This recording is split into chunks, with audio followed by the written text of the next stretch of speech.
Welcome back to another episode of It's Giving Care. I'm Marissa. Hey. And I've got a special guest today, my husband, Kevin.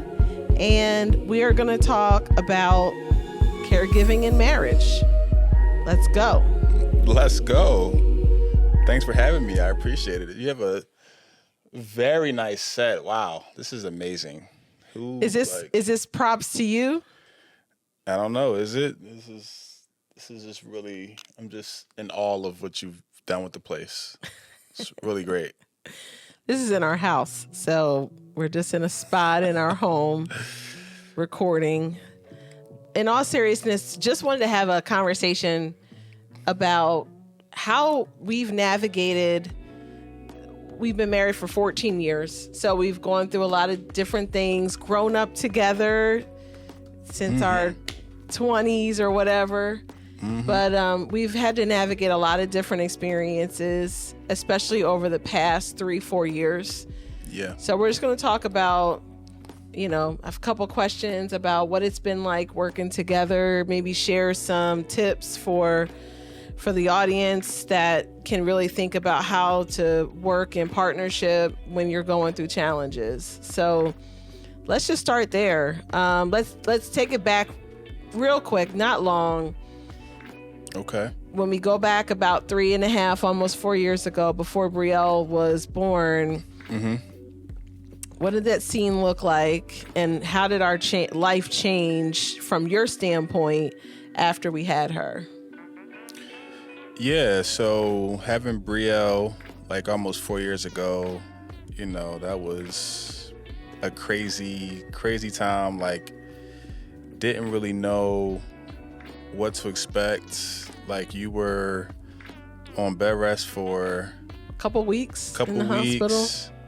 I was working with a church. I was like the production lead. Was that right after COVID happened, or during COVID? During COVID, during COVID. So I was like really involved in live streaming and things, and working with a production team with a church. And we already had 2 kids, so we was already kind of dealing with that. We kind of got in a rhythm with that. But then when Brielle was coming and she had to, Marissa had to go on bed rest, it was like everything just kind of had to drop. Everything had to shift. Everything had to change immediately. Yeah, instantly. Instantly. We were in the hospital. And I'm just like, okay, she got to go in the hospital. They want to do some tests or whatever. And then they're like, no, it's getting serious. And then I had to come. And then, we had to call people and saying, hey, I can't make it here. She had to call her job and say, I'm on bed rest. I can't. So you had to take FMLA or something? Yeah. My company didn't even know that I was pregnant because I was only 23 weeks pregnant and I wasn't ready to share yet. So they didn't even know. So I had to say, hey, I'm pregnant. Yeah. And I'm not coming back. So that was a double, you were pregnant and you're not? That's crazy. So yeah, she had to call her job and get that. I had to decide what I was doing. We had to call our moms up? Yeah, it was a lot. Just had to call our family up for help to come and help us with the kids because we can't take them to school. We had to call our brothers and our sisters, our siblings, and it was a lot. We had to just scrap up what we had and coordinate because we didn't know what to expect. We didn't know if this baby's going to, have even make it, or was it major issues or what? And we had people of course, our pastor prayed with us at the time, and we just got encouragement. But it was crazy because every day you didn't know what to expect. Everything happened so fast, and that was the beginning of a whole different life. Yes, literally, and it's been unfolding since then. I know how we had to change some of our dynamics, but share. Just at a high level, how we had to change roles and responsibilities and how that has been an impact on you.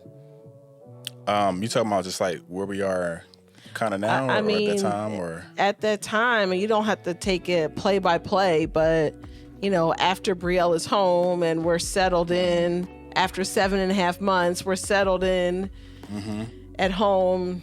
Yeah, I'm trying to think. After that time, I mean, so after Bria was born, she had a lot of like trainings we had to do for. She has a trach and she has a G-tube. We had to stay in the hospital for quite some time, like off and on. Brielle had to stay in there for 225 days. You don't know these details? I'm not good. The man, well, I don't know. Not good all with men. details. Not good with the details, but I'm good with the high level. I understand how I felt and stuff. But okay. She was in the hospital for a very long time. We had to go back and forth. So we had a lot of training in the hospital. We had to like work, understand the trach, understand how to help her if she needed help, and then, all the other things with her G-tube to get food in her stomach. So, yeah, like I said, it just shifted me. Marissa already had a job, so she was just on a little leave, and she came back. I had a job at the church, but I left so I can, be there for the pregnancy and stuff. And then when I got back, we didn't know the complications was going to be a trach. So I had to kind of, fall back from that job and pretty much. You were working in the union. I was doing some union stuff, and that just means I'm working at like movie studios and doing some audio stuff for a lot of theaters around Atlanta and stuff like that. But it wasn't enough to like, survive off of. So I was doing that from time to time, but it was all new. Like I wasn't there by myself. We just got a nursing company. We had our first nurse. Shout out to Sherry, and she was on like 5 days a week with us. Several days a week. Like she was on during the week, so she had Brielle every day, and I had more time to free flow. So it was a big shift. Marissa was working from home.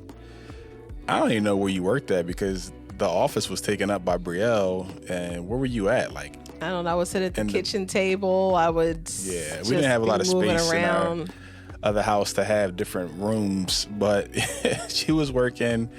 And either I was home, I guess, helping, or I had a job. So it just depends on what was happening at the time. But it was the start of something that I didn't know was going to continue. All right, so that's a good segue. Let's talk about, there are differences in how families approach the care when they have a medically complex or a special needs child. What I've found, I've done research and all this, that a lot of times you do need a parent, at least one caregiver that's going to be primary, that can be at home, that has the flexibility. Mm-hmm. So in our case, that was you and still is you. Mm-hmm. So I don't know, talk a little bit about what it feels like as the man to be in the primary caregiver role, and while I'm working, and also I do a lot of the care coordination and management kind of stuff, but I mean, it's, you know what, it's a dream come true. I could not ask for a better role. You know what I mean? Like, you know what I mean? You need some kind of like crickets or something for the podcast editing. Let's be for real. It's been a challenge. Oh yeah, it's been a challenge because it doesn't feel natural to you. Mm-mm. You've been resistant.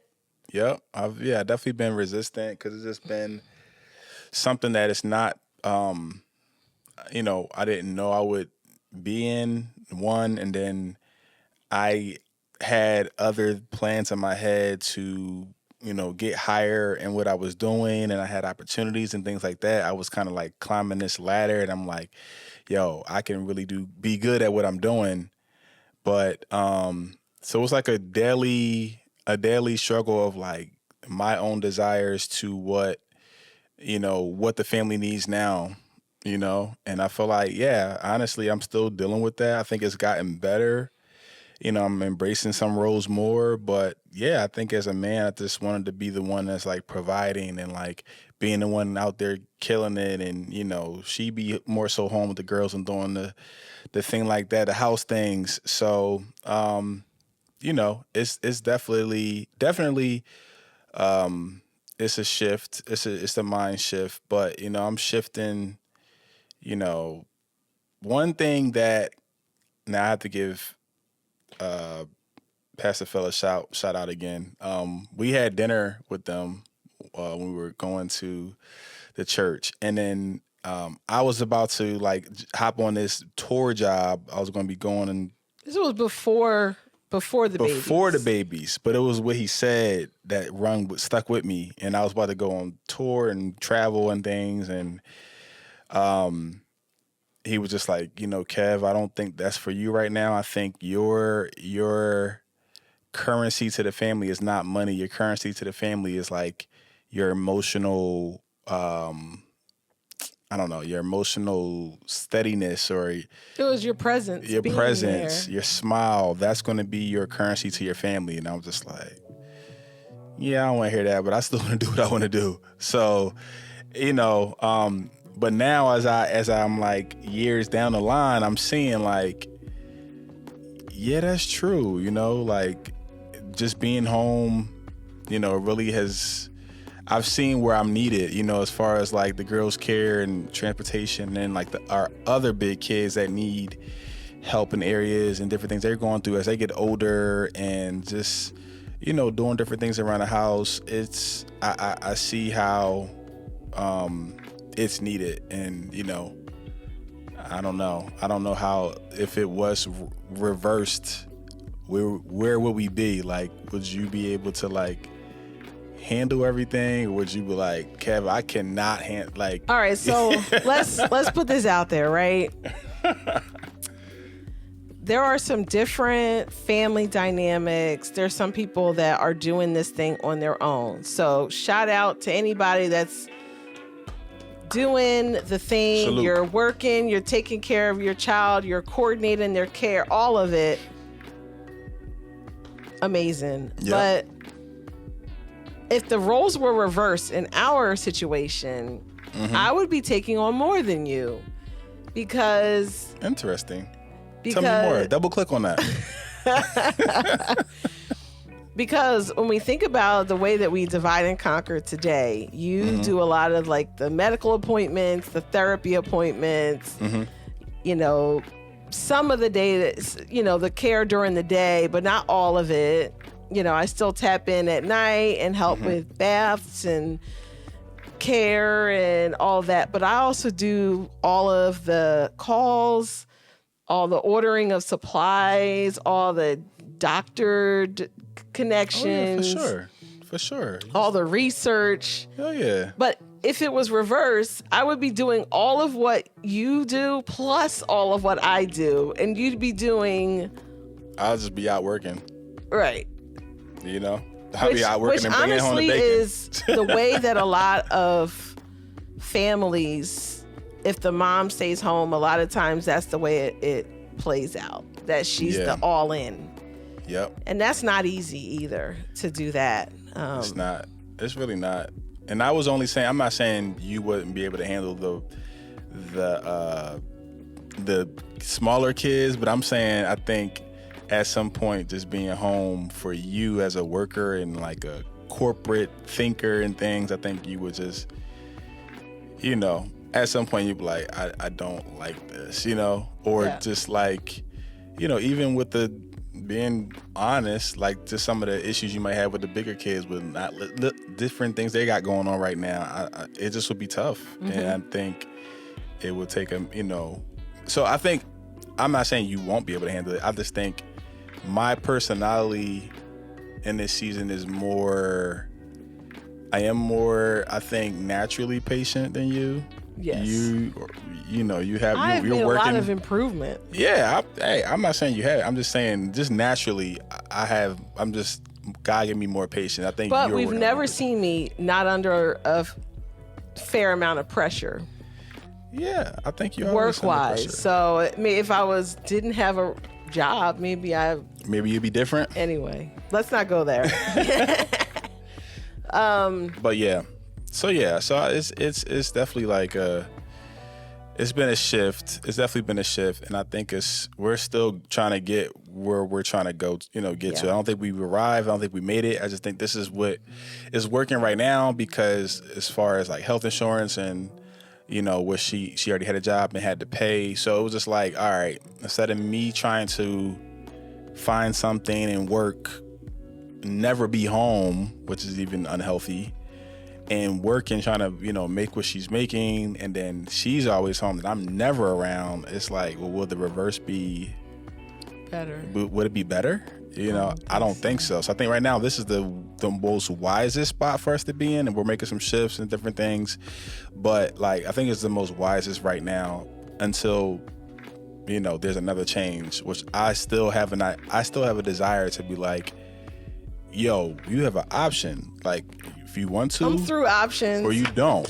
So my goal in my head is still like, yeah, I'm home, it's cool, we working it, but like, still the back of my head, I'm like, I still want to do something that at least gives you the option. But like, if you want to work, you can, but if you don't, we good. You know what I mean? So, so in this time, you just gotta be adjustable, be flexible. I think, you gotta just be, I'm not trying to change your topic or anything, but no, I think we're gonna shift anyway, because I want to talk about partnership and how, there are some couples, or there's some individuals that are partnering in caregiving, and they're not together, and then there are others that are together, or maybe they're working through different dynamics in the relationship. So I mean, I don't know, let's think about some tips or some helpful considerations for what it looks like to just partner well, working together. And I think a big thing is also being on the same page and making decisions when it comes to your child or to whoever you're caring for. Right. I think one thing you did well, what's helped the family, is get that family calendar for us to kind of put everything we got going on, throughout the week. She kind of put, the schedules on Monday through Friday, and then whatever I got that comes up, I'll put it on there, and then work stuff, she puts it on. So we kind of get to see what's happening, and we're on the same page. We communicate about what's happening, what's next. We could both see it, and that really helps us just work well together. I think that's one thing. I think the other thing is that we have to talk about things, and you talk about patience.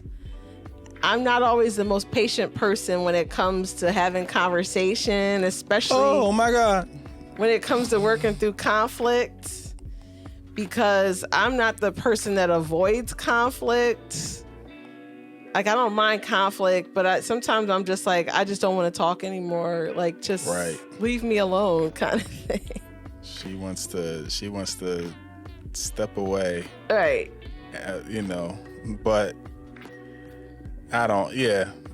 So I think, but communication is so important. I guess where I was going was, when you're dealing with caregiving in particular, whether you want to talk or not, you have to talk. You have to get on the same page. You and I have our fair amounts of, disagreements about things, because you might see things one way, I see it another. And it could be in small things, it could be in bigger things too. And so regardless of that, I think what has helped is we communicate. Right. I think that's good or bad, we communicate. Gotta have a conversation, because we're definitely night and day. Night and day. I mean, look, he's dark skinned, I'm light skinned. I mean, that's just an obvious example of but we are night and day personality wise. She likes to go to bed early. I like to go to bed late. Even the music, if I listen to jazz, she's like, "Ooh, turn it off." I'm like, jazz? Okay, you don't have to go down the windy road of how we're different. But we're very different. So we definitely have to keep our communication high, which we could, still do better at too. But you got to be in communication, because a lot of things can get missed. And if you want to, if you got special needs kids, you definitely want them to have a good journey along the way. So you definitely got to do what's best for your kids. Think about how getting on the same page with difference of opinion when it comes to care And the way that we approach that, I know that's an area of challenge for us because you're probably a little bit more lax about things. And I'm like, Kevin, you got to do this. I'm following the hospital process and you're not. No, I'm sorry. Or, always late for appointments, running out of the door. And never late for an appointment, by the way. That's absolutely I might be running out not the true. door, but I'm never That's late. not true. But the point is that we have to work through that. And do you feel like I'm more right than you when it comes to like the way we approach care? I do. No, definitely. I definitely know that You okay? I mean, just saying. That's your opinion. That's fine. I think you're definitely more like textbook. I'm more like experience. Like, okay, this is what I've seen, and this has been a pattern, so I'm gonna go with that. But she's like, no, this is what it says on the paper. We need to do it this way. I'm like, but she don't do that, and it's like, no, this is what it says. So it's definitely a difference. Who's right? I mean, you could think you're right for sure. Well, I'm always going to do that anyway. But what woman is not, right? Right. I guess the point is that we've worked through enough challenges that it's like you got to choose your battles. And I think because we've been through some low points, especially as the girls were in the hospital and different things, surgeries, when you're working through the big things, the smaller things are in priority. It's like you put it into perspective. Yeah. So it's definitely work in progress because we're obviously two different people becoming one, and obviously that takes a while to become one. It's not overnight. If you get married, we've been married for 14 years, and it still takes work. Anybody will tell you that, doing it right, and especially following a biblical marriage, it definitely takes some work. But yeah, I mean, you just gotta bend, be flexible, to what you want to do sometimes, and be okay, and not always have it your way. And that's just killing a lot of your selfishness, pride.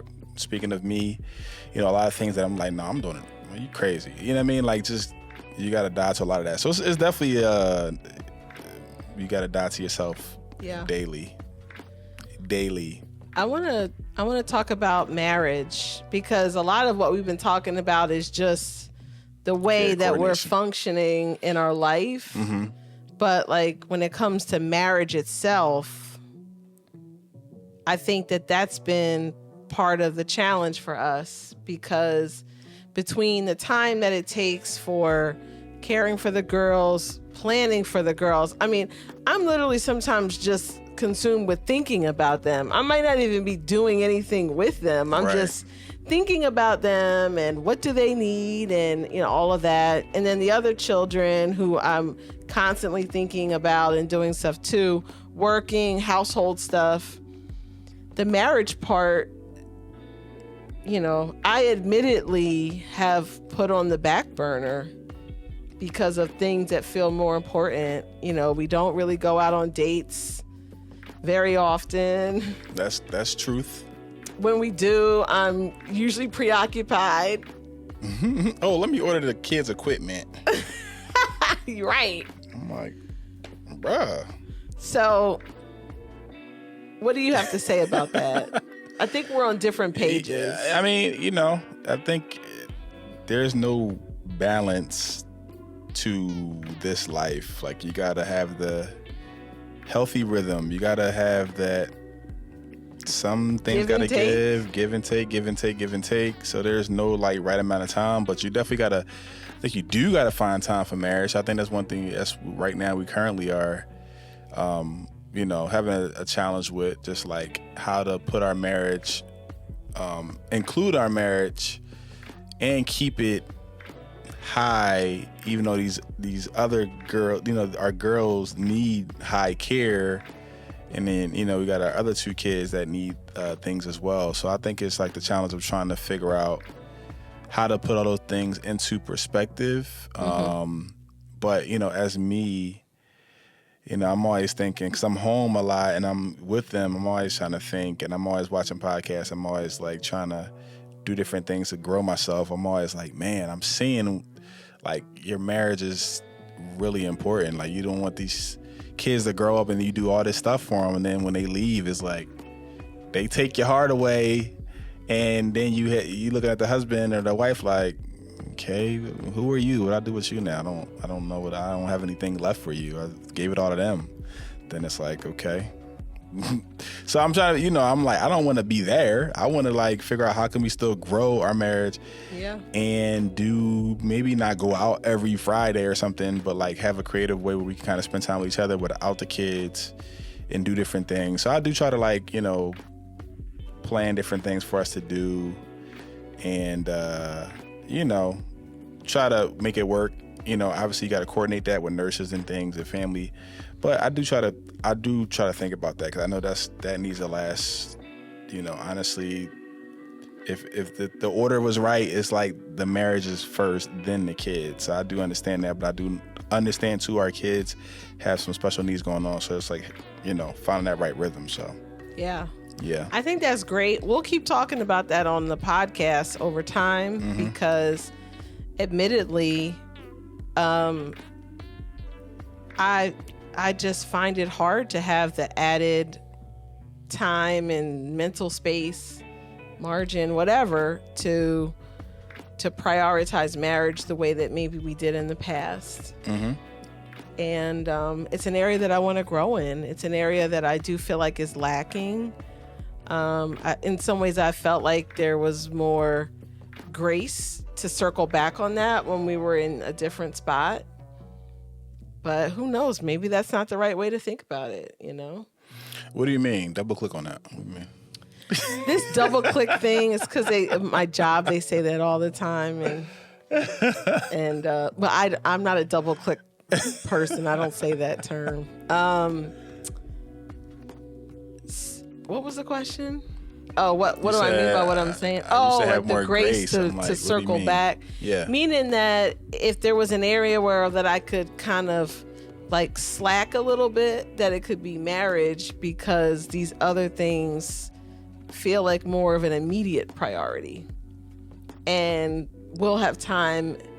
I'm not saying like in the distant future, like, oh, I'll catch up with you in 10 years. I don't mean that. But yeah, I think we've just been in, under more pressure for some time. And I've used that as a space to kind of borrow from maybe energy or time to redirect elsewhere. Yeah. But yeah, I think as But maybe you have too. I don't know. It's grow. Not like you're like, ooh, I want to hang out with you all day, every day, because you're number one priority in my life. No, I know. We have our times where you just need a moment by yourself and things like that. But I know it's important, and I also realize that nothing ever stays neutral. It's either growing or you're dying. You know what I mean? So it's like, if you don't put the time in, it's not going to just, I'll be back to it. Like, it's not steady. It's it declining. Won't just stay the same. Yeah. So it's like, you gotta, just like a garden, if you just be like, I'll get back to it. Like, it needs water, it needs sunshine, it needs food. And if you neglect it, for however long, it's going to affect it some way. And you got to deal with those consequences or whatever that is. So I think you just got to actively, schedule out time, in a dedicated way to say, hey, I might not have a day or a date night to give, but we could give ourselves, 30 minutes, out the day to talk, to have a time by ourselves, to something, to just be like, let's catch up, let's conversate, let's just go to Target real quick and walk together through the aisles while we're getting stuff that we need, but just like checking up on each other and then come back. Like, it don't got to be like, oh, let's go to Fogo de Chao every night. Let's do this. Let's watch it. That was our last date, Fogo de Chao. Yeah. So it's like, it's like the little things. It don't have to be, we do watch, at night we watch a lot of movies and, we chill out together. But, A movie is like, you watch it together and you enjoy it, but you don't really get to talk and understand your spouse and get to keep growing. So I think we just gotta, and I'm not saying this is all her, it's me too. We gotta like really just build the time that we need, because we definitely wanted to keep growing, because as our kids get older, they're going to have marriage questions. They're going to get older. They're going to get married, and they're going to have questions from us. And we don't want to be like, I don't know. After your two sisters is born, I don't even know what happened. No, I want to keep getting better, even if it's little by little. It's like that compound interest. Yeah. Be do have. Nobody gets that. I know. Be do have. Shout out to Myron Golden, man. Shout out to Myron Golden. All right, I want to ask you one more question for today. Wait, where's our time at? I'm just curious. 31 minutes. All right, cool. All right, cool. So here's my last question, and you're gonna come back, right? Yeah, this was a cool show. I might come back. You're always behind the camera, but you're gonna come back to the pink chair. Yeah, I mean, maybe I'll even get a room in here or something, stay with you or something. It's a cool spot. That was corny. Anyway, here's my last question for now. Yeah. We're talking about partnership. We're talking about marriage, how we work together through caregiving, through challenges. Mm-hmm. When you think about the future, what's in your mind about the future, how we're going to continue to navigate all of this together as our children get older, as our girls' needs evolve, as we continue to get grayer, which that'll be more you than me. Let's be for real. Whoopsie. There's mostly gray in that head. Gray boy. Answer the question, please. So do you want me to repeat the question? I'm going to try to repeat it. So you want to know what are my thoughts as the girls get older, as our family gets older? What do I see? No, from a marriage and partnership standpoint. Like how that continues to evolve as our girls get older, as our family needs change. How do you see us kind of evolving into whatever? How do we stay together? How do we stay connected? How do we navigate those changes together? I don't know if there's certain things that you are thinking about in anticipation for that, or things you look forward to that we can continue to grow in. Yeah, I think number one, I think we continue to grow ourselves individually. Gotta keep growing yourself. You gotta get... And that's even when you have a lot of responsibilities. Yes. Like you're not excluded from having to grow and change just because you're a caregiver. I don't care what you got. You still gotta find some time for you. You gotta rest. You gotta take care of your mental health. You got to grow yourself. And I think as you grow your individuality and then both parties are like on the same page with that, I think that's going to help both of y'all come together is better humans. And then together you guys, and together we grow. And then that will just kind of spill out to our family life, like our kids. And then that will just How do you make sure you grow together? And because sometimes people grow apart because they're growing into a different area that's taking them away. Or maybe it's not taking them away from the family, but maybe it takes them away from their spouse. So how do you... I think that's where that communication comes in.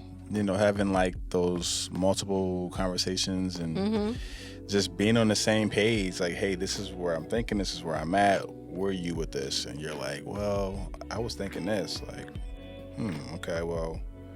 Then we just, obviously we have the same values, we have the same beliefs, so I think we go back to what we believe and we see if it lines up with what that says, the word, and then we just kind of go back and, check to see if it lines up. But I think if we continue to have the same values, I think if we want the same things from that perspective, I think everything else should kind of fall in line. And I think it'll be hard to grow apart if we continue to have those conversations and we continue to grow ourselves, get deeper with God, spend time with God from where we are and let him shift us. And I think if he's not going to tell us two different things to grow apart, I think it will be on the same page that way. Yeah. But we just got to make sure that we are following what he says and following that. And then and we just do our part from there.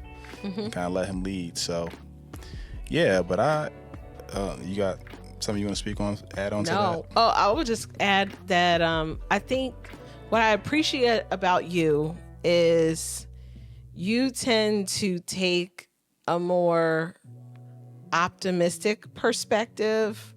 Sometimes I'm more challenged by concerns or whatever the case may be.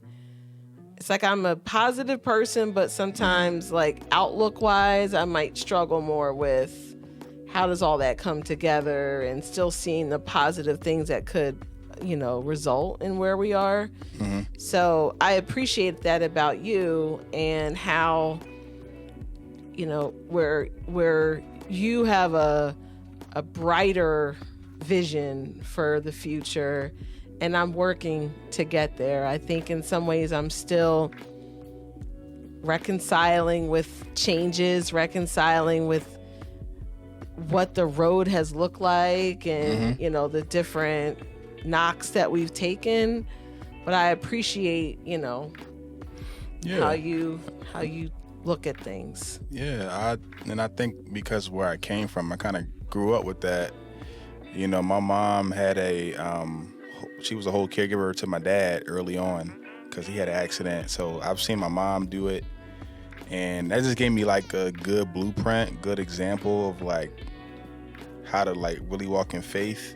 So a lot of these big situations, I mean, I might get nervous or shaken from some of the reports, but at the end of the day, when I can go back to like, to the creator of like who made it all, I think I get this sense of like, okay, it's bad, but like we can get out of this. It's not that bad, like, and there is a promise of like hope in the end. And I think I can just get confident again. So I think it's just what I've seen. Okay. You know what I mean? But man, I see great things in the future for this family, man. I really see us like, doing something together, whether in business or whatever, working together, helping other families maybe in a situation, being a light to them, showing examples. Our kids just like special needs. Our kids, all of our kids, just like traveling the world, getting experiences, doing that together. Once we get past a lot of the medical things now, like just enjoying life, let them experience what the things we maybe never experienced, and then allow them to take that on to their futures, with their lives. So I see big things with this life, but I know, you obviously got to get through the day-to-day, some of the mundane things that we're going through now. But I always try to have definitely a brighter look to be like, okay, it's going to get better. But I know, it takes steps, and you gotta be a part of your own change. So I get that too. So I love that. Well, that's great encouragement for all of us. Any parting words? Parting just for today, because you can come back next week if you want. Yeah. Parting words, and this is for like caregivers or just anybody? I mean, this is a caregivers podcast, so it's not talking to people about basketball. Parting words, Well, keep it to the topic. So marriage. It doesn't have to be about marriage. I think it's more about partnership, because some people are partners in this caregiving. It might not be romantically together, but they're working in partnership for the good of someone else. Yeah, I would just, partners and relationships, and if you're caregiving or not, I think you just always want to keep communicating with your partner. Like, never get too silent where you guys are not saying anything to each other. That's good advice. If you realize you're just working and you're doing a grunt work and you're not speaking to each other, that's a bad sign. So you want to continue to talk to each other, continue to ask each other questions. Like, how can I help you today? Or how can I make you feel safe today? Or whatever. Just ask those questions and try to really just, step up to the plate. So that would be my my charge to the people out there is just keep on communicating, keep on having the conversations, because that's going to continue to get you to that next level. You can reveal some things, you can heal some things, but you got to speak about it, and you got to be open up and be honest. In truth and love. What is that? What does that guy call it? Candor. No. Courageous candor. Courageous candor. And if it's some hard topics, you got to just say, hey, I need to have a hard convo with you. Yep. And have that courageous candor. So keep on communicating, which we're going to definitely keep doing. I love it. Thank you very much. You're welcome. You can hold my hand if you like. I would like to. All right, well, hold my hand as I close out. How about that? Go ahead, Pastor. All right. Yeah, you're the pastor. You're running from your calling. Oh, Lord. Anyway, thank you for tuning in to It Starts at Home today. What? What? Oh. What? Wrong podcast. You'll have to scratch that. Thank you for tuning into It's Giving Care today. And make sure that you subscribe, you like, you share, all of those things. Continue to engage. We're still new and working through how this podcast is going to grow and evolve and what we're going to be continuing to talk about. But in the meantime, I have been so grateful to be able to just get on here and just share about different experiences that we've had, that others have had, and how we're enriching our lives. So take care and peace out. Peace. Love you.